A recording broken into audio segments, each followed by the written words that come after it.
Primera de Corintios capítulo 14. El hablar en lenguas. Seguid el amor y procurad los dones espirituales, pero sobre todo que profeticéis, porque el que habla en lenguas no habla a los hombres, sino a Dios, pues nadie le entiende, aunque por el Espíritu habla misterios, pero el que profetiza habla a los hombres para edificación, exhortación y consolación. El que habla en lengua extraña a sí mismo se edifica, pero el que profetiza edifica a la iglesia. Así que quisiera que todos vosotros hablaseis en lenguas, pero más que profeticéis, porque mayor es el que profetiza que el que habla en lenguas, a no ser que las interprete para que la iglesia reciba edificación. Ahora pues, hermanos, si yo voy a vosotros hablando en lenguas, ¿qué os aprovechará si no os hablase con revelación o con ciencia o con profecía o con doctrina? Ciertamente las cosas inanimadas que producen sonidos como la flauta o la cítara, si no dieren distinción de voces, ¿cómo se sabrá lo que se toca con la flauta o con la cítara? Y si la trompeta diere sonido incierto, ¿quién se preparará para la batalla? Así también vosotros. Si por la lengua no diereis palabra bien comprensible, ¿cómo se entenderá lo que decís? Porque hablaréis al aire. Tantas clases de idiomas hay seguramente en el mundo y ninguno de ellos carece de significado. Pero si yo ignoro el valor de las palabras, seré como extranjero para el que habla, y el que habla será como extranjero para mí. Así también vosotros, pues que anheláis dones espirituales, procurad abundar en ellos para edificación de la iglesia.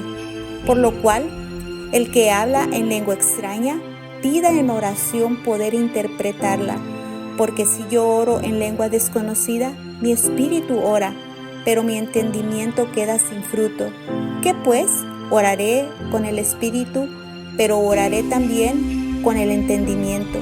Cantaré con el espíritu, pero cantaré también con el entendimiento, porque si bendecís solo con el espíritu, el que ocupa lugar de simple oyente, ¿cómo dirá el amén a tu acción de gracias?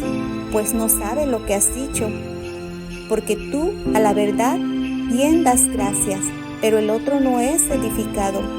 Doy gracias a Dios que hablo en lenguas más que todos vosotros, pero en la iglesia prefiero hablar 5 palabras con mi entendimiento para enseñar también a otros que 10,000 palabras en lengua desconocida.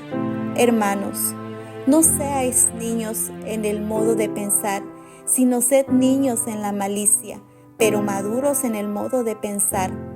En la ley está escrito: en otras lenguas y con otros labios hablaré a este pueblo, y ni aun así me oirán, dice el Señor.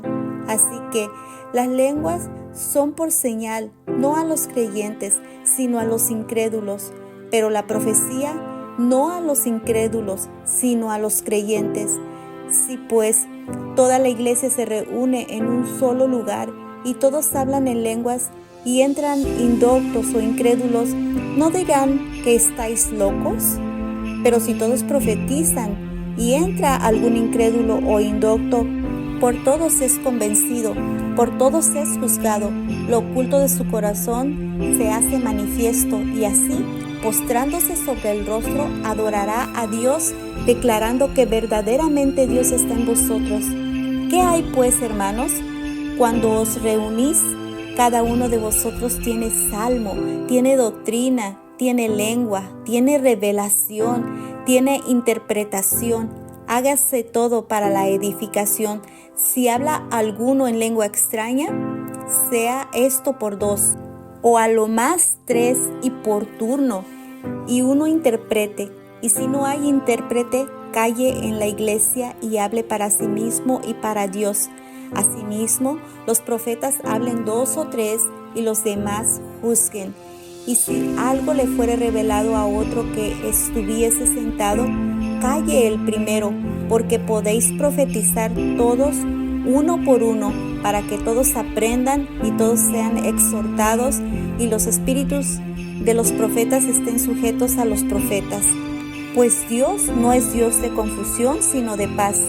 Como en todas las iglesias de los santos, vuestras mujeres callen en las congregaciones, porque no les es permitido hablar, sino que estén sujetas, como también la ley lo dice. Y si quieren aprender algo, pregunten en casa a sus maridos, porque es indecoroso que una mujer hable en la congregación. ¿Acaso ha salido de vosotros la palabra de Dios, o solo a vosotros ha llegado? Si alguno se cree profeta o espiritual, reconozca que lo que os escribo son mandamientos del Señor, mas el que ignora, ignore. Así que, hermanos, procurad profetizar y no impidáis el hablar lenguas, pero hágase todo decentemente y con orden.